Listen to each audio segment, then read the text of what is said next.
In a city where the neon lights drown out the stars, and history is buried beneath glass towers, one forgotten building still stands. Its sign faded, its windows boarded, but its presence remains heavy. The Belgrave Theater. Once it was a jewel of the golden age. Velvet curtains, grand chandeliers, standing ovations that shook the wooden floorboards. They said it was a place where dreams danced under the spotlight, and sometimes nightmares waited in the wings. Decades have passed, dust has settled, silence has moved in. But not all silence is empty. For those who dare to step inside after the sun sets, there are stories of cold drafts without wind, of lights flickering without power, of whispers in the hallway, soft, sorrowful, and unrelenting. Some say it's just the building creaking under the weight of time. Others say, she never left. They don't speak her name. They only say, if you hear the whisper, never follow it, never look back.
Doors stood ajar.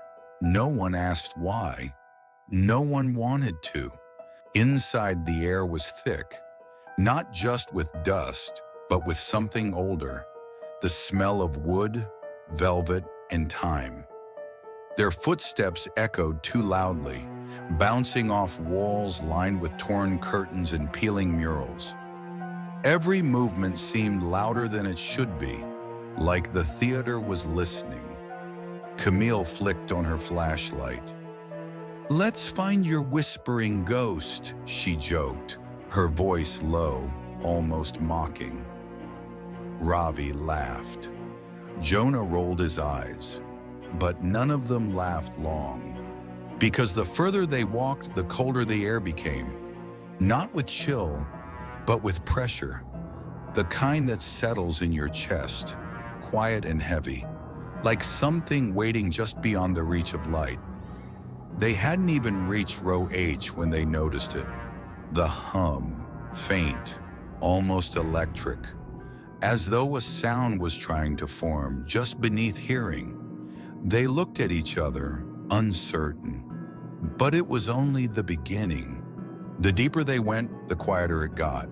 Not silence exactly, but something stranger, a muffled hush, as if the theater was swallowing every footstep, every breath. Jonah walked ahead, camera in hand, whispering commentary and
with them.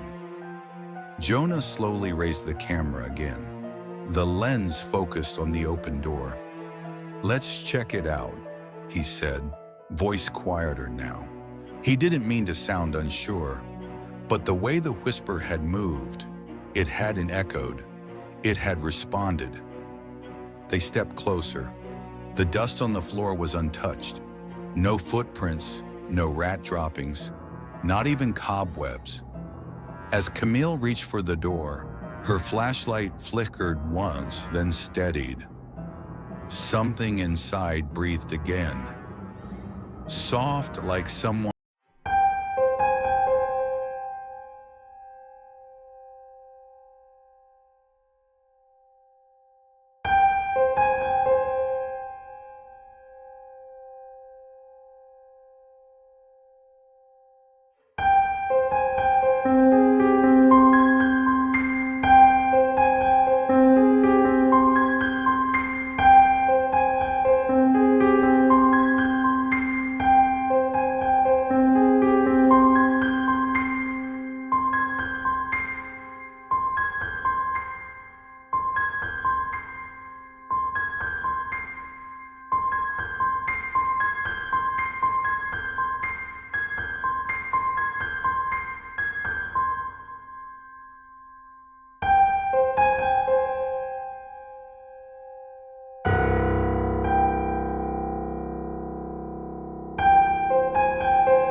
Indeed, the warmth was rising unnaturally, from nowhere.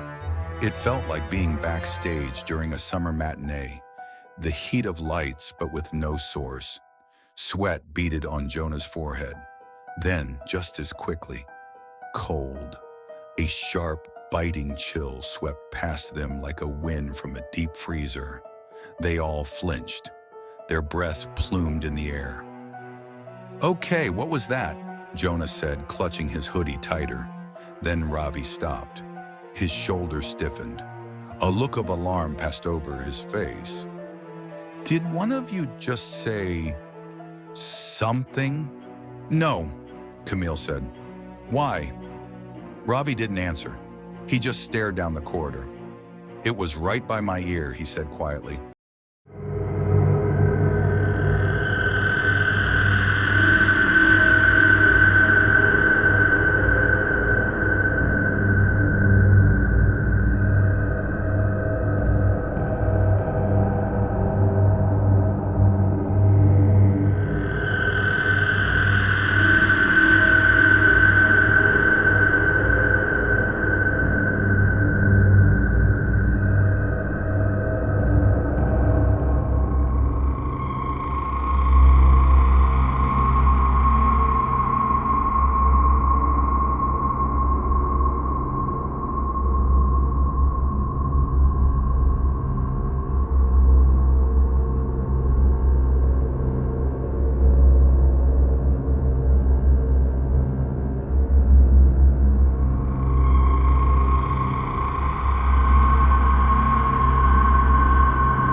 Breaths shallow, hearts quickened, but not from running, from something they couldn't name, something they all felt.